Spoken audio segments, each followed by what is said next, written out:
मैं भी वही हूँ जिनके इंसाफ के लिए कभी कैंडल मार्च हुए थे। उनकी आवाज़ उठाने के लिए हम सब ने अपनी चुप्पी तोड़ी थी, पर मेरे लिए ना धरना है ना आशा की कोई आँच जली। क्या मुझे कभी इंसाफ नहीं मिलेगा?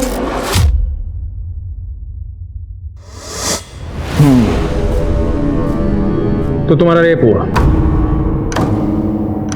किसने किया?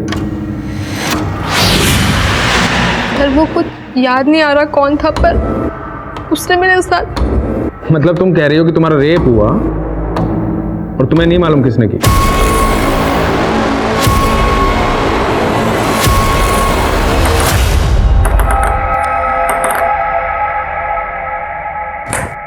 नमस्कार, आदाब। क्राइम पेट्रोल सतर्क के आज के एपिसोड में मैं अनूप सोनी आप सबका स्वागत करता हूं। यह घटना एक लड़की की जिंदगी की बहुत ही भयानक और विचित्र रात से जुड़ी थी। उस रात का एक एक पल यातनाओं से भरा था, लेकिन उस लड़की को अपने अपराधी का परिचय नहीं मालूम था। आखिर आराध्या कब, कैसे और क्यों इस जटिल परिस्थिति में पहुंची?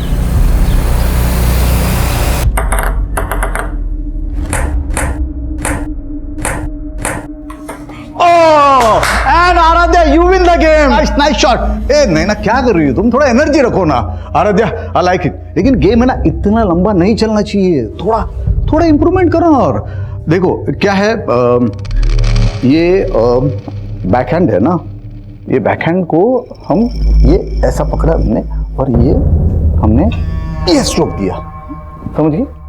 ये स्ट्रोक दिया। नहीं ना, देखो तुम्हारा क्या होता है, तुम एनर्जी नहीं रखती, तुम्हें फोर्स होना चाहिए। हाँ, ये जो स्ट्रोक है ना, ये इस तरह से, ये ऐसे।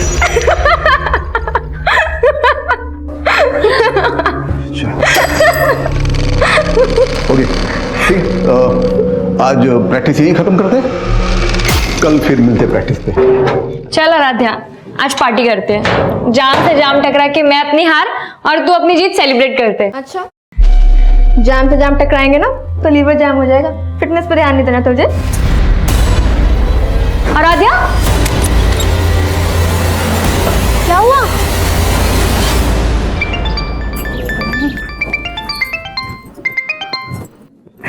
हाँ जी बोलो। 5 बज रहे हैं और आराध्या अभी तक घर नहीं आई। अच्छा, तो आपके बेटे ने आराध्या की आपको सारी खबर दे दी? हाँ, तो भाई है तो फिक्र तो होगी ना उसको। और तुमने माँ हो के क्या किया?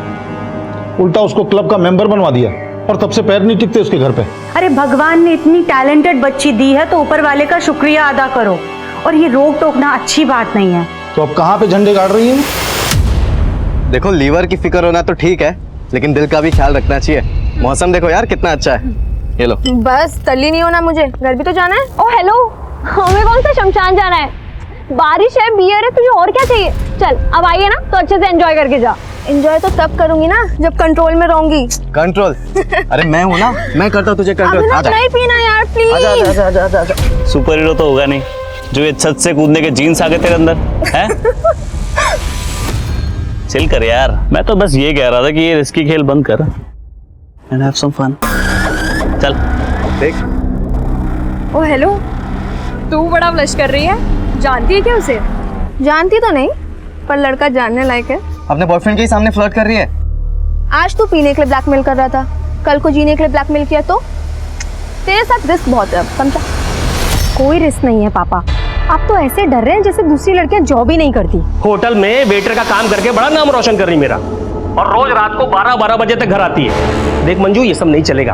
पापा, आप खुद तो मेरी पढ़ाई का खर्चा उठा नहीं पाते, अब क्या मैं खुद की पढ़ाई के लिए पार्ट टाइम जॉब भी नहीं कर सकती? बोल तो ऐसे रही है जैसे तुझे अनपढ़ छोड़ रखा है मैंने। बीए करवा दिया ना, अब इसके आगे ना तू पढ़ाई करेगी ना जॉब करेगी, समझी?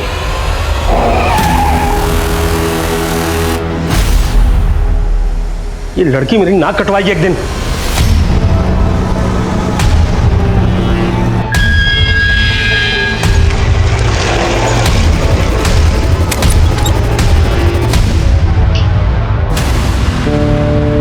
हेलो पापा, आराध्या घर पे ही है। जैसे कल रात को आपने उसकी क्लास ली थी ना, बस वैसा ही करो उसके साथ, लाइन पे आ जाएगी। अब वो चाहे कुछ भी कर ले, मुझे उस संकी से बात ही नहीं करनी है। बाय द वे, ये कहीं उस करण का जादू तो नहीं जो तूने अभिनव से तुरंत ब्रेकअप कर लिया? हाँ, खींच मत यार, मुझे बस अपने गेम पे फोकस करना है। ओह चैंपियन। अच्छा सुन, आज पार्टी में तो आ रही है ना? नहीं यार, घर में पापा ने डिटेन कर रखा है और भाई मेरे पे पहरा दे रहा है, कैसे आऊंगी?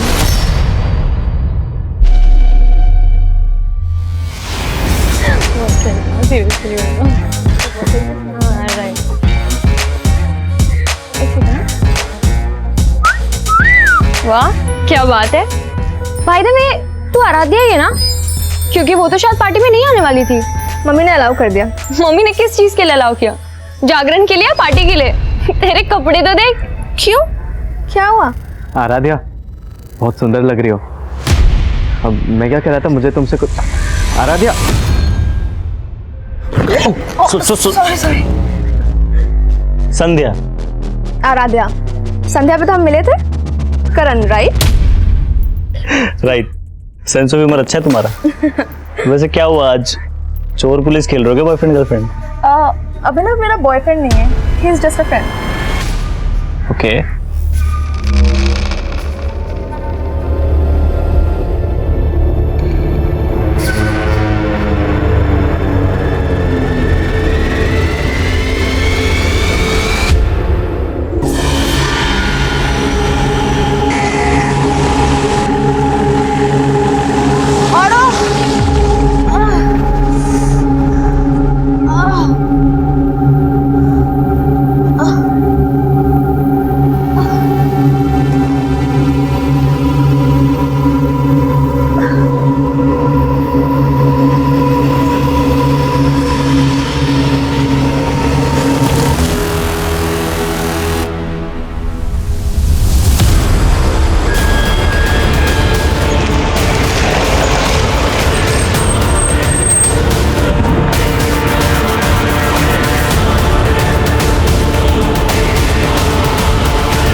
क्या बात है बेटा, कल से तो बड़ी गुमसुम लग रही है।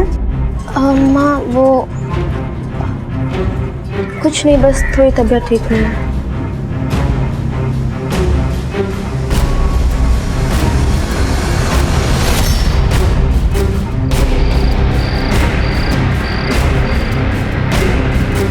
ज्यादातर रेप विक्टिम्स अपनी तकलीफ अपनों से भी नहीं बता पाते, पर ऐसे मामलों में विक्टिम की मेडिकल रिपोर्ट एक इंपॉर्टेंट एविडेंस होती है और एफआईआर में की गई देरी इस एविडेंस को मिटा सकती है। आराध्या ने अपने परिवार को भी ये बात 3 दिनों बाद बताई, लेकिन तब तक बहुत देर हो चुकी थी। शराब, पार्टी और लड़के, इसके अलावा कुछ सोचता है तुझे? ये तो होना ही था तेरे साथ। बस कर अंश, इसका रो रो करके पहले ही बुरा हाल है और तू है कि इसको कोसे ही चला जा रहा है। पर तू क्या कर रही है स्वासनी? अभी भी अंश को रोक रही है तू। बड़ा बोल रही थी ना, बड़ी टैलेंटेड लड़की पैदा की है। अरे हमारी इज्जत खराब करने के लिए पैदा हुई है ये। अब कुछ बोलेगी? कौन था वो, क्या नाम था उसका? कुछ बोलेगी? पापा नाम क्या? इसको तो उसकी शक्ल तक याद नहीं है। क्या? हाँ, नशे में टूल थी। मुझे तो लगता है दारू के साथ ड्रग्स भी लेना चालू कर दिया इसने। ड्रग्स नहीं लिया था मैंने, बस थोड़ी सी बियर पी ली थी। ऐसे बोल रही जैसे बहुत महान काम किया इसने। हाँ मैंने गलती की पापा, पर उसका मतलब ये नहीं कि कोई भी मेरा रेप कर देगा। 3 दिन से इसीलिए चुप थी कि मुझे पता था आप मुझे गलत समझोगे, और जिसने गलत किया है उसे कोई भी नहीं कोस रहा है। अरे तो कोसने के लिए कोई होना चाहिए ना। अब वो जो भी है उसे पुलिस ढूंढेगी। हाँ हाँ, तू तो बड़ी मिनिस्टर की बेटी है, पुलिस तेरे इशारे पे काम करेगी। क्या बोलेगी पुलिस को तू? तुझे उसका नाम, उसकी शक्ल कुछ तो याद नहीं है, तो चुपचाप घर पे बैठ, कहीं जाने की जरूरत नहीं है।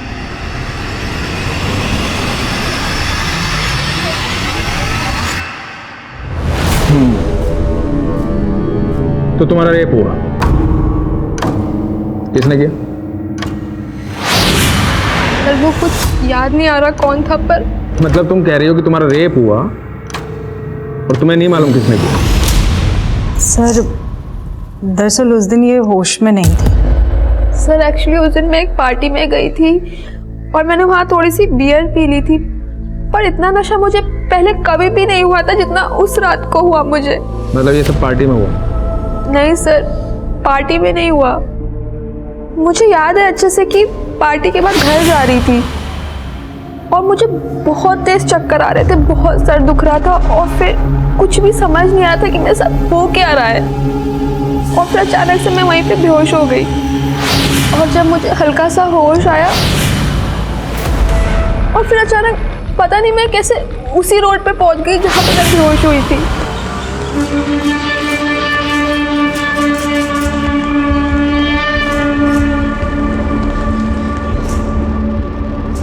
फिर मैंने रियलाइज किया कि मुझे पेट में दर्द हो रहा है, कुछ समझ ही नहीं आ रहा था।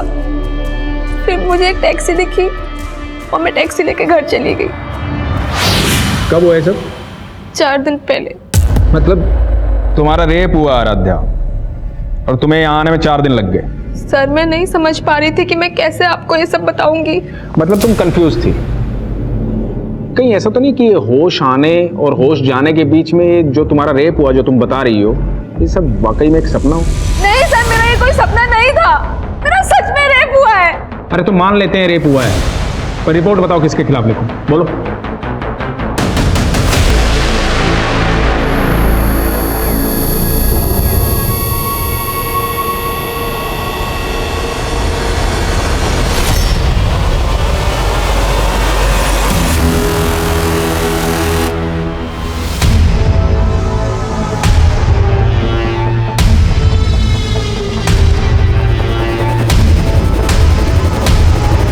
देख लिया ना पुलिस के पास जाके?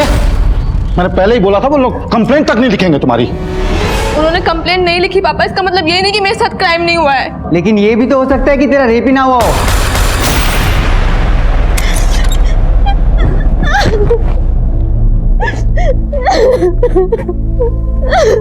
बस बस कर, चुप हो जा। अंश और तेरे पापा कुछ भी बोले, लेकिन मैं तेरी लड़ाई लड़ूंगी। लेकिन बेटा तुझे याद करना होगा कि वो कौन था। ध्यान से सोच, शायद तुझे उसकी शक्ल याद आ जाए। अच्छा ये याद कर कि तू उस दिन उस सड़क से उस कमरे तक कैसे पहुंची। तू खुद से गई थी या तुझे कोई जबरदस्ती लेकर के गया था? ओके ठीक है, बाय। आई बैठी, आ जाओ बैठ। सर जब से ये सब हुआ है तब से ये बहुत सदमे में है। मैं समझ सकता हूं बेटा, डरने की जरूरत नहीं। तुम्हारे साथ जो कुछ भी हुआ है हमें ठीक से बताओ।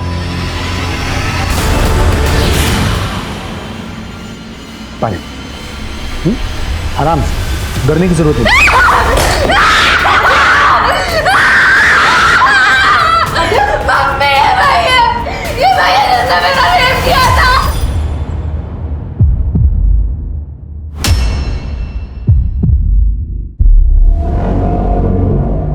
क्या बोल रही है? सॉरी सर, ये बहुत डिस्टर्ब है जब से ये सब कुछ हुआ है।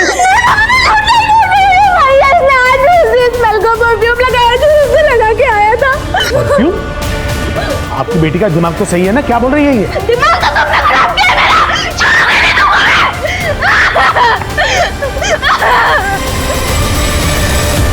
आराध्या कह रही थी कि उसे उस आदमी का चेहरा तक भी याद नहीं है जिसने उसके साथ बलात्कार किया था, और अब परफ्यूम की स्मेल की दलील देकर एक एसएसपी पर गंभीर आरोप लगा रही थी।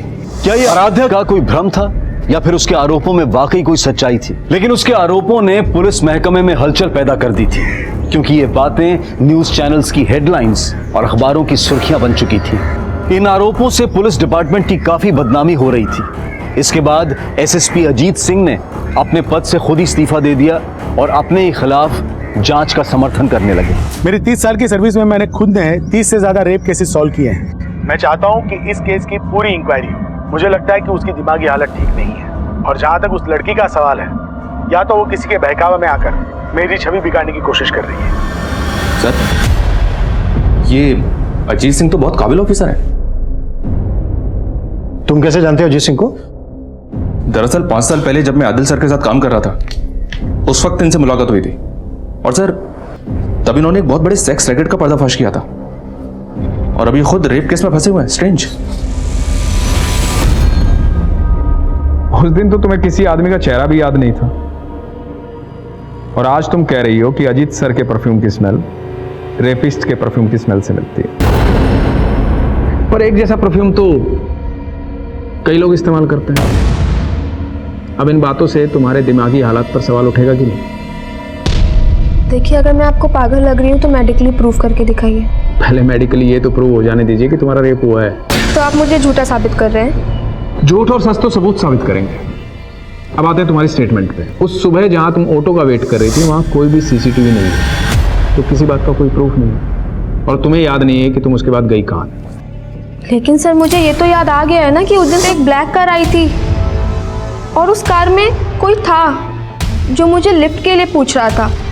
वो कार से उतरा और मुझे अपने साथ लेकर गया, और मुझे पता भी नहीं चला। अब तुम ये कहोगी कि उस ब्लैक कार में अजीत सर थे? नहीं, वो आदमी कोई और था।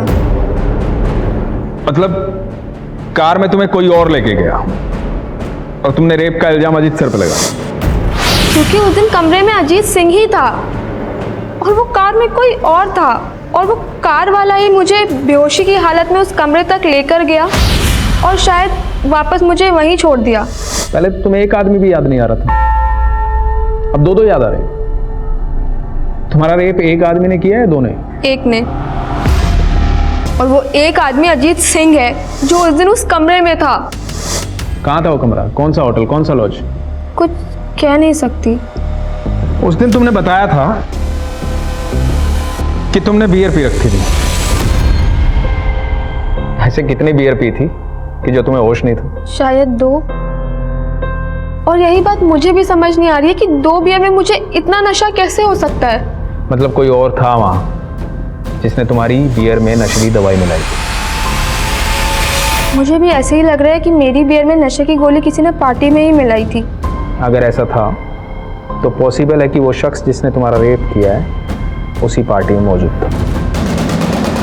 आराध्या अपने गुनहगारों के बारे में कितना जानती थी यह अब भी साफ नहीं था, लेकिन उस पार्टी वाली रात की आराध्या से जुड़ी एक एक्टिविटी का पता किया जा रहा था। जैसे वो उस पार्टी में किस ऑटो से गई थी, किस टैक्सी से वो अगली सुबह अपने घर पहुंची थी, और इनके बीच में वो काली कार किसकी थी जिसने उसे लिफ्ट दी थी। वो कमरा कहाँ था जहाँ उसके साथ बलात्कार किया गया था। हाँ सर, उस रात मैं पार्टी में मौजूद था, लेकिन जब मैं वहाँ से निकला तब आराध्या वहीं पे थी। वो नैना और अपने फ्रेंड्स के साथ ड्रिंक्स कर रही थी। उसके बाद क्या हुआ कुछ नहीं पता मुझे। सर, आराध्या तो पार्टी में भी नहीं आने वाली थी। क्यों? सर, एक्चुअली आराध्या के पापा बहुत स्ट्रिक्ट है, वो उसे कहीं नहीं जाने देते, लेकिन उसकी मम्मी बहुत सपोर्टिव है, तो उसकी मम्मी ने उसे बाद में अलाउ कर दिया था। ये आराध्या पार्टी में से तुमसे पहले चली गई थी या बाद में? सर, वो पहले ही चली गई थी, लेकिन हाँ सर, मैंने बाद में अभिनव को उसके पीछे जाते हुए देखा था। ये अभिनव कौन है? सर, अभिनव आराध्या का बॉयफ्रेंड है। हाँ सर, तो उसने मुझसे ब्रेकअप किया था, लेकिन सर उसने मुझ पर कोई भी रेप एलिगेशंस नहीं लगाए। लेकिन तू उसके पीछे तो गया था, शायद किसी को देखा उसके पीछे। सर, मैं उसके पीछे गया था, लेकिन इससे पहले कि मैं उससे बात करता मेरे दोस्तों ने मुझे रोक लिया। आप चाहे तो उनसे पूछ सकते हैं। और आराध्या से तो मैं मिला तक नहीं था सर, वो पूरे पार्टी में करण के साथ ही थी। करण? सर, मैं उस रात सिर्फ दूसरी बार मिला था आराध्या से सर। हाँ, लेकिन सर मुझे ऐसा फील हो रहा था सर, वो अपने बॉयफ्रेंड अभिनव को जलाने के लिए बार बार मेरे पास आने की कोशिश कर रही थी सर। लेकिन सर मैंने उसे साफ क्लियर कर दिया था कि मैं अभी किसी और के साथ हूँ सर। ठीक है, तुम जा सकते हो। Thank you sir. सर, उस टैक्सी वाले का पता चल गया जिसने उस सुबह आराध्या को घर पे छोड़ा था।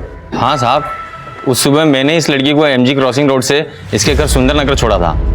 ये लड़की कह रही है इसके साथ रेप हुआ था। उस दिन जहाँ से इसने तुम्हारी टैक्सी हायर की थी, ये फुटपाथ पे बेहोश पड़ी थी। तुमने देखा था इसे बेहोशी की हालत में? नहीं साहब, मैं तो खुद अपनी टैक्सी में सो रहा था। इसने खुद मुझे जगा के मेरी टैक्सी हायर की। उसके साथ क्या हुआ क्या नहीं हुआ साहब, वो तो मुझे नहीं मालूम। क्या रंग है तेरी टैक्सी का? साहब, सफ़ेद है।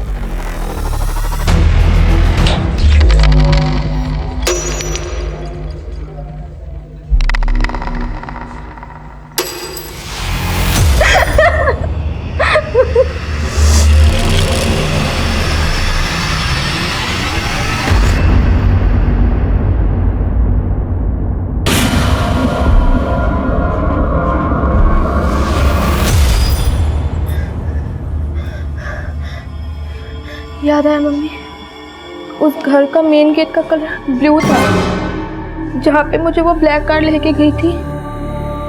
Blue colour? पर बेटा पुलिस ने कंफर्म किया है अजीत सिंह के बंगलों का मेन गेट ब्लू कलर का नहीं है।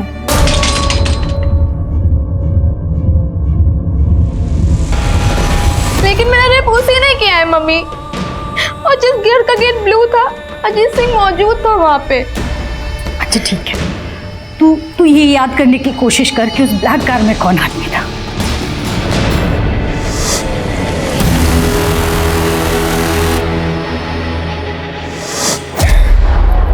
याद आया कौन था ब्लैक कार में? आराध्या, अब तुम कभी प्रूव नहीं कर पाओगी कि अजीत जी ने तुम्हारा रेप किया। मतलब अब आप वो कर रहे हैं जो वो आपसे करवा रहे हैं। अब तुम मुझे समझाओगी मुझे क्या करना चाहिए और क्या नहीं करना चाहिए? सर नाराज मत होइए, बच्ची है, नादानी में भूल गई। नादान? बहुत पहुंची हुई चीज है ये। टेबल टेनिस कंपटीशन में नॉमिनेशन के लिए आराध्या की सिफारिश लेकर तुम गई थी अजीत जी के पास, क्योंकि वो तुम्हारे फ्रेंड की जान पहचान के हैं। सुहासिनी जी, मैं ऐसी कोई सिफारिश नहीं करूंगा। आपकी बेटी को क्लब में फ्री ट्रेनिंग दिलाने के लिए मैंने सिफारिश कर दी थी, लेकिन वो कंपटीशन में सिलेक्ट होगी या नहीं ये सिर्फ उसका गेम डिसाइड कर सकता है, मैं नहीं। बात नहीं बनी तो बदनाम करने की कोशिश की। तो क्या कह रहे हैं आप सर? उस रात आप अपनी बेटी को पार्टी में नहीं भेजना चाहते थे ना? जी सर, लेकिन तुम्हारी बीवी ने भेजा जबरदस्ती, क्योंकि नहीं भेजती तो ये खेल कैसे रचती? खेल तो मेरी बेटी की जिंदगी के साथ हुआ है सर। आपको पता है उस दिन वो काली कार में कौन आया था, कौन इसको लेकर के गया था? करण सिंह, अजीत सिंह का बेटा। लिफ्ट चाहिए क्या तुम्हें? तो अपनी दलील को पुख्ता करने के लिए अजीत जी के बेटे को फ्रेम कर रही हो तुम। कोई नहीं सुनेगा तुम्हारी कहानी। मतलब मेरा रेप आपको अब कहानी लग रही है? बहुत कहानी है तुम्हारे पास। मेडिकली प्रूव हो चुका है कि तुम्हारे साथ कोई जबरदस्ती नहीं हुई, और सेक्सुअली एक्टिव तो तुम पहले से थी ना। क्या कह रहे हैं सर आप? कुछ भी बोले जा रहे हैं? पूछो अपनी बेटी से, अपने एक्स बॉयफ्रेंड अभिनव के साथ इसके फिजिकल रिलेशन थे या नहीं? सच क्यों नहीं बोल रही? हाँ, बन गए थे अभिनव के साथ मेरे रिलेशन, लेकिन 19 मार्च की सुबह मेरा रेप हुआ था और अजीत सिंह ने ही वो उस दिन इंदौर में थे ही नहीं। मैं वहां नहीं था जहां उस लड़की का रेप हुआ, बल्कि मैं यहाँ से 300 किलोमीटर दूर भोपाल के नुसरतगंज में था। एक शादी अटेंड कर रहा था, मेरी भतीजी की शादी की फोटोग्राफ है, इसमें मैं ठीक से नजर आ रहा हूँ, देखो।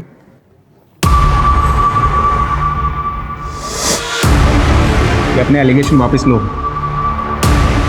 तो इस केस में उल्टे बुरी तरह फंस जाओगे।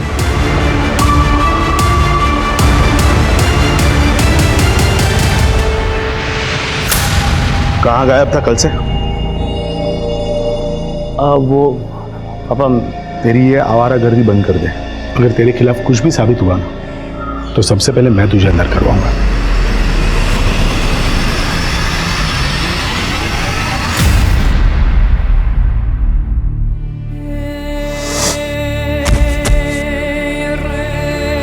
तुम लोग ओवररिएक्ट कर रहे हो, ये भी तो हो सकता है कोई।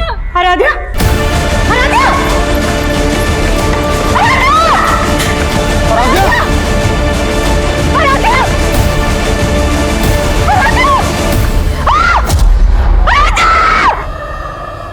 आराध्या की मौत हो गई थी और जल्द ही मीडिया इस मामले को आत्महत्या का रंग भी देने लगी। मेरी बेटी इतनी कमजोर नहीं थी, वो आत्महत्या नहीं कर सकती है। उसको तो हाइट का फोबिया था, ऊंचाई से नीचे देखते ही उसको चक्कर आने लगते थे, तो फिर वो खुद कूद कर अपनी जान कैसे दे सकती है? उसको जरूर किसी ने धक्का दिया था, उसकी हत्या हुई है। मैं इस केस में सेंट्रल इन्वेस्टिगेशन एजेंसी की जांच की मांग करती हूँ। आराध्या की मां द्वारा की गई मांग को मीडिया ने इतना बढ़ावा दिया कि आखिरकार ये मांग स्वीकार कर ली गई और ये केस इन्वेस्टिगेशन डिपार्टमेंट को सौंप दिया गया। आप लोगों का कहना है कि आराध्या को ऊंचाई से डर लगता था, इसके बावजूद वो टेरेस पर अकेले गई।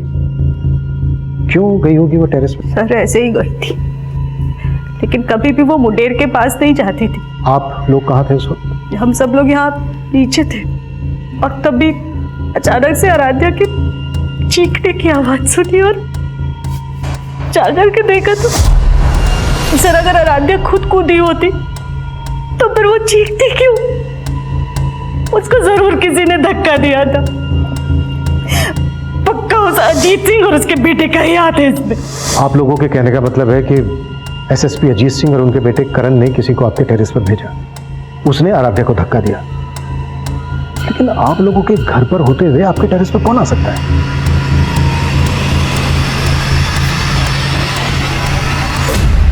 सर, लड़की की लाश वहां मिली थी।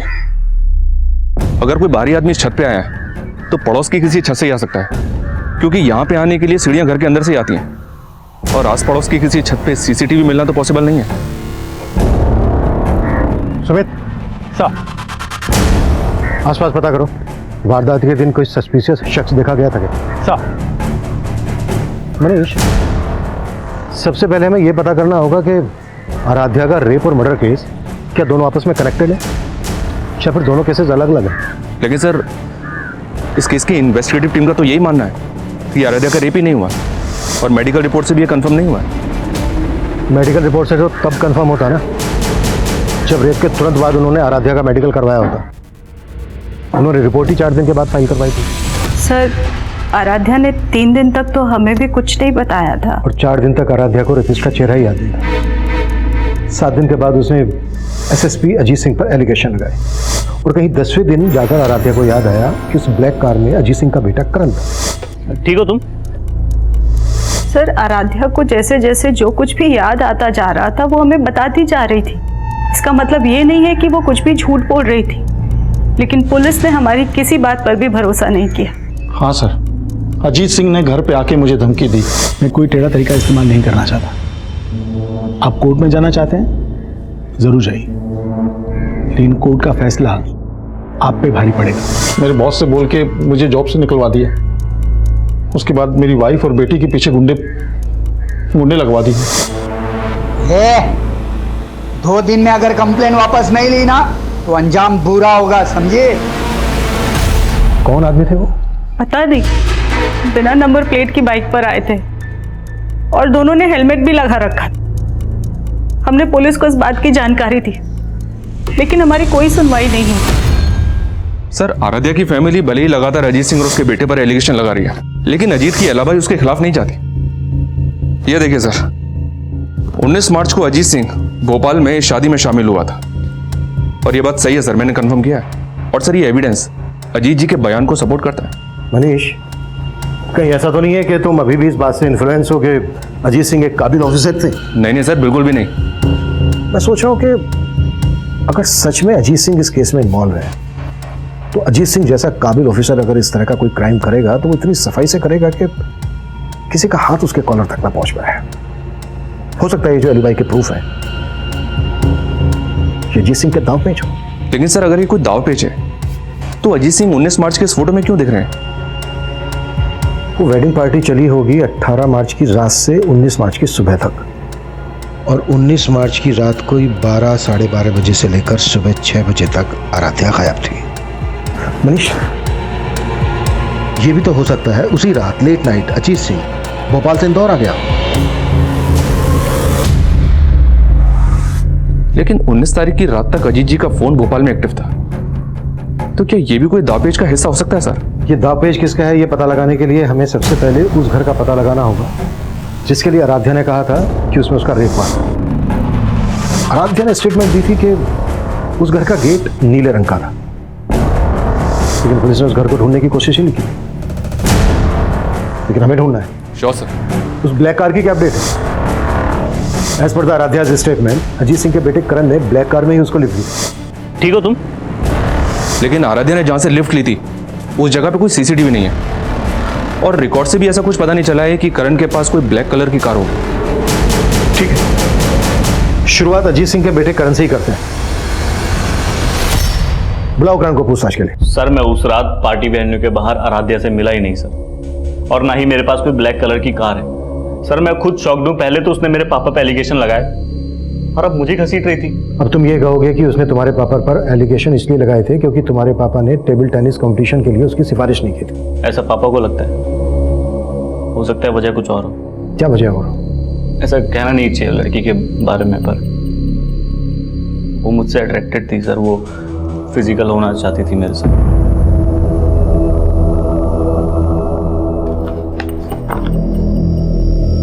लेकिन तुमने अपने एक बयान में कहा था कि तुम आराध्या से सिर्फ 2 ही बार मिले थे। हाँ सर, 2 ही बार मिला था और सर दूसरे बार ही मुझे ऐसा सिग्नल देने लगे सर। मैं तुम अपनी गर्लफ्रेंड के साथ लॉयल हो या फिर मैं पसंद नहीं तुम्हें? एक मिनट सॉरी आई कांट। मैंने उसे साफ मना कर दिया। हो सकता है उसकी ईगो हर्ट हुई हो सर। आप खुद सोचो सर, अगर मुझे कुछ करना होता तो मैं तब नहीं करता। ऊपर से उसने ऐसे कहा कि मैं उसे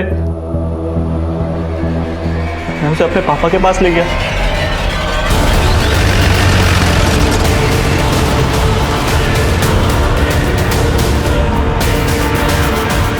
अजीत सिंह और उसका बेटा करण सिंह भले ही इस केस के प्राइम सस्पेक्ट थे, लेकिन इस केस में अभी बहुत कुछ था जो सामने नहीं आया था। जैसे कि आराध्या की मौत के पीछे का राज क्या था, वो नीले गेट वाला घर अगर था तो कहां था, वो काली गाड़ी अगर करण की नहीं थी तो किसकी थी, और उस रात पार्टी में मौजूद लोगों से भी इन्वेस्टिगेटिंग डिपार्टमेंट अपने तरीके से पूछताछ कर रही थी। और उस टैक्सी वाले को भी फिर से तलब किया गया जिसने आराध्या को रेप के बाद उसे उसके घर छोड़ा था। हाँ साहब, मैं मानता हूँ उस सुबह मैं MG रोड क्रॉसिंग पे था, लेकिन मैं अपने टैक्सी में सो रहा था और मैंने उस लड़की को तब देखा जब वो मेरी टैक्सी हायर करने आई। उस वक्त हालत कैसी थी उसकी? हालत तो ठीक नहीं थी साहब, वो बहुत ज़्यादा डरी हुई लग रही थी।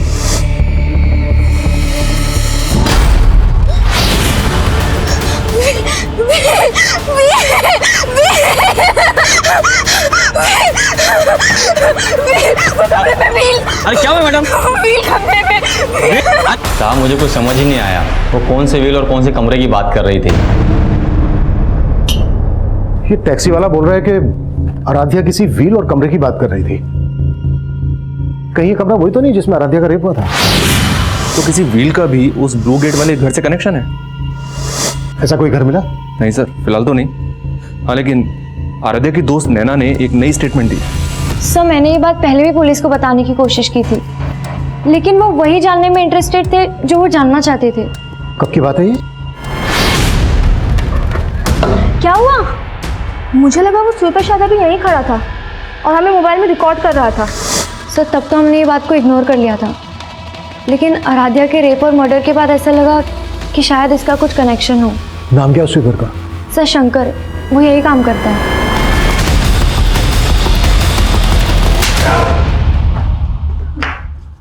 मैंने क्या किया सर? शंकर ने स्टेटमेंट दिया तेरे खिलाफ। स्टेटमेंट?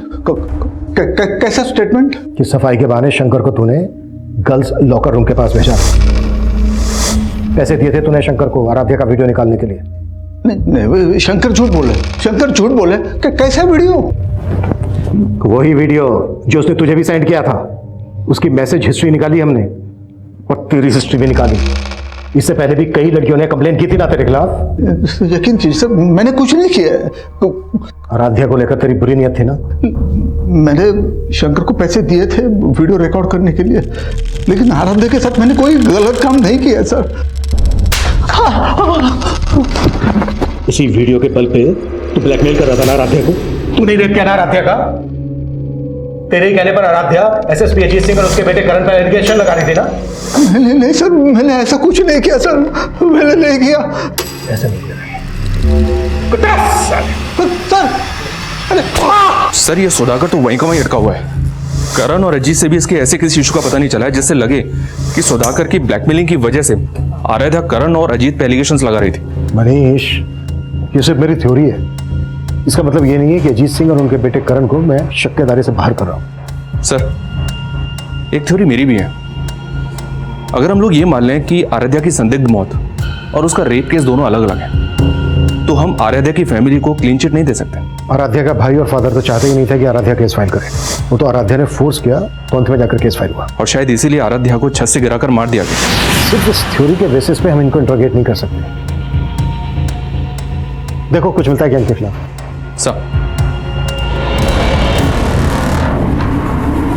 अब आराध्या के पिता और भाई शक के दायरे में थे और तभी एक नई जानकारी सामने आई। आराध्या का जिस दिन मर्डर हुआ था सर, उसके कुछ दिन पहले से ये आदमी आराध्या के घर के पास मंडरा रहा था। कौन है? आराध्या की फैमिली ने तो इसको आइडेंटिफाई नहीं किया है, पर अपनी एक टीम इसकी पहचान पता करने में लगी हुई है। सर मुझे आपको एक बात बतानी थी। मेरे पास कुछ दिन पहले एक फ़ोन आया था। हेलो सर, वो फ़ोन एक लड़की का था इस केस के बारे में कुछ जानती थी, मुझसे मिलना चाहती थी, पर केस तब तक आपको ट्रांसफर हो गया।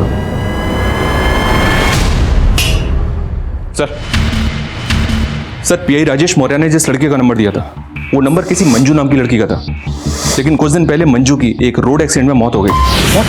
जी हाँ सर, और चौंकाने वाली बात यह है कि राजेश का ऐसा मानना था कि वो लड़की उन लोगों को जानती थी जिनके प्रेशर में आराध्या ने अजीत पर रेप केस लगाए थे।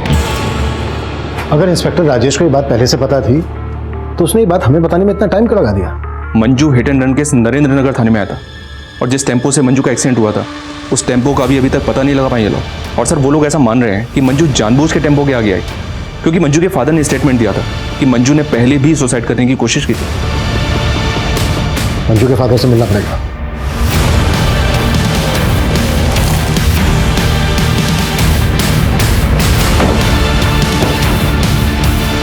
हाँ साहब, ये सच है कि मेरी बेटी ने आत्महत्या करने की कोशिश की थी।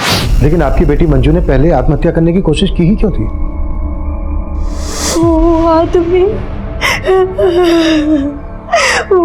आदमी पापा, साहब मेरी बेटी ने बताया कि वो लोग उसे ब्लैकमेल करके उसके साथ ज़बरदस्ती करते थे साहब। मुझे अपनी बेटी पे शक था पहले कि शायद उसका चक्कर उस गाड़ी वाले के साथ चल रहा है। कौन गाड़ी वाला? क्या वो गाड़ी ब्लैक कलर की थी? जी साहब।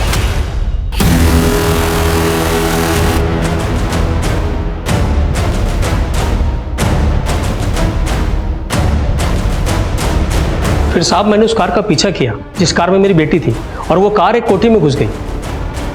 मैं कोठी में जाने की कोशिश की, लेकिन साहब वॉचमैन ने मुझे अंदर जाने नहीं दिया। कहाँ है वो कोठी? सब आराम नगर में है साहब। जिस कोठी की बात तुम कर रहे हो, ब्लैक कलर की कार जिस कोठी में घुसी थी, उस कोठी का गेट नीले रंग का?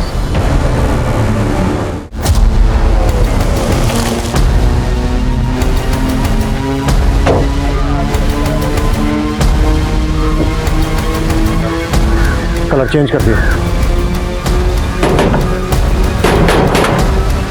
कौन हो भाई? अरे गाड़ी में डालो इसको। अरे साहब मैंने क्या किया साहब?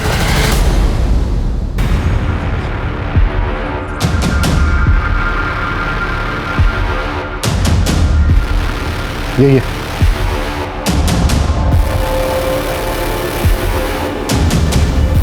साहब मुझे कुछ समझ ही नहीं आया, वो कौन से व्हील और कौन से कमरे की बात कर रही थी।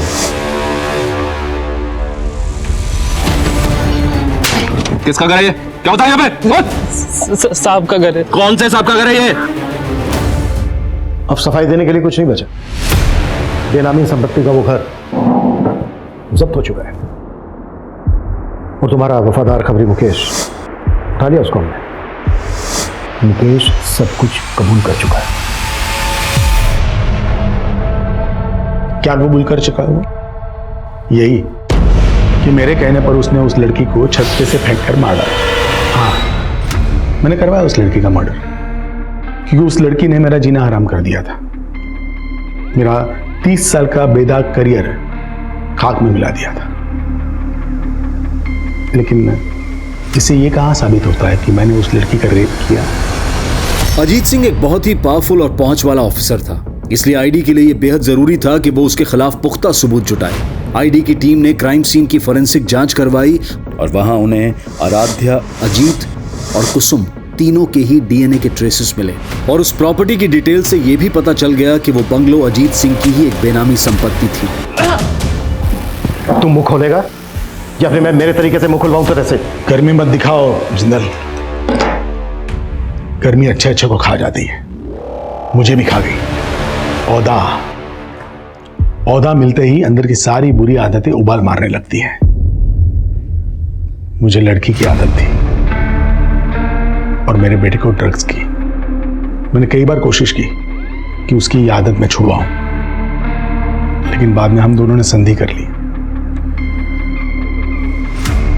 मैं उसकी आदतें पूरी करता था और वो मेरी जरूरत है। सर मंजू, मैंने उससे दोस्ती करी, उसे लगा मैं उससे प्यार करता हूँ, लेकिन मैं उसे अपने पापा के पास ले गया था। मंजू कमजोर थी, उसे मजबूर करना बहुत मुश्किल नहीं था, लेकिन आराध्या नखरीली क्रीम थी। करण को उसके लिए बहुत पापड़ बेलने पड़े। सर वो पार्टी में आराध्या के बियर में मैंने ही नशे की गोली मिलाई थी सर। पार्टी के बाद जब आराध्या घर को निकली तो मैं उसके पीछे गया। मैंने देखा सर वो ऑलमोस्ट बेहोश सी पड़ी थी रास्ते में। मैं उसे लिफ्ट दी और पापा के पास ले गए। तुझे लगा कि आराध्या तुझे कभी पहचान नहीं पाएगी, लेकिन आराध्या ने तुझे पहचान लिया, वर्दी उतरा दी तेरी, और ये बात तेरे से बर्दाश्त नहीं हुई। हाँ, नहीं हुई मुझसे बर्दाश्त। और ये बात भी मुझसे बर्दाश्त नहीं हुई कि मेरा ही डिपार्टमेंट मेरे पीछे हाथ धो करके पड़ा था। और वो खबरी मुकेश, मेरा पुराना वफादार, और उसने मेरे कहने पर आराध्या को खत्म कर दिया। मंजू को भी तूने मरवाया ना? मंजू सर पे चढ़ने लगी थी। आराध्या की हिम्मत देखकर उसे भी हिम्मत आने लगी थी। उसने इंस्पेक्टर राजेश को फोन कर दिया। हेलो, ये बात मुझे पता चल गई और मौका देखते ही मैंने उसे भी। पुलिस रक्षक होती है, भक्षक नहीं। और एक बाप अपनी औलाद को सही रास्ते पर लाता है, गलत रास्ते पर नहीं। तूने अपने बेटे को अपने निजी स्वार्थ के लिए गलत रास्ते पर लाया।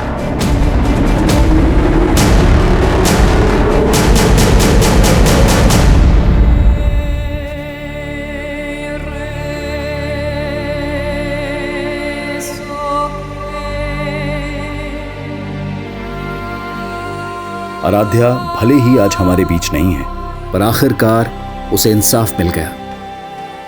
कहते हैं कि पावर अक्सर इंसान को करप्ट बना देती है, और जब अजीत सिंह जैसे पावरफुल पुलिस अधिकारी इस तरह के अपराधों में लिप्त पाए जाते हैं तो समाज में अराजकता का माहौल पैदा हो जाता है। एक आम नागरिक का भरोसा डगमगा जाता है। जो सिस्टम उसके अधिकारों को ताकत देने के लिए बना हो, अगर वही सिस्टम उसे कमजोरी का एहसास दिलवाए तो समाज का स्वरूप डरावना हो जाएगा। लेकिन सामाजिक और पारिवारिक स्तर पर हमें भी अपनी सोच में, अपने ख्यालों में वो आजादी लानी होगी जो महिलाओं को एक दबाव मुक्त, एक अपराध मुक्त माहौल दे सके। लेकिन हमें उस सोच से भी बचना होगा जहां बेफिक्री की आदत हमें तमाम फिक्रों में जकड़ लेती है, जैसा कि आराध्या के साथ हुआ। जिंदगी शौक से जीना अच्छी बात है, लेकिन शौक पूरे करते वक्त इतने भी बेखौफ ना हो जाएं कि हमें अपने आसपास खतरे की दस्तक भी ना सुनाई दे। अब मैं अनूप सोनी आपसे विदा लेता हूं। फिर मुलाकात होगी क्राइम पेट्रोल सतर्क में एक और नए केस के साथ। तब तक अपना और अपने परिवार का ख्याल रखें, सतर्क रहें, सुरक्षित रहें और देखते रहें क्राइम पेट्रोल सतर्क। जय हिंद।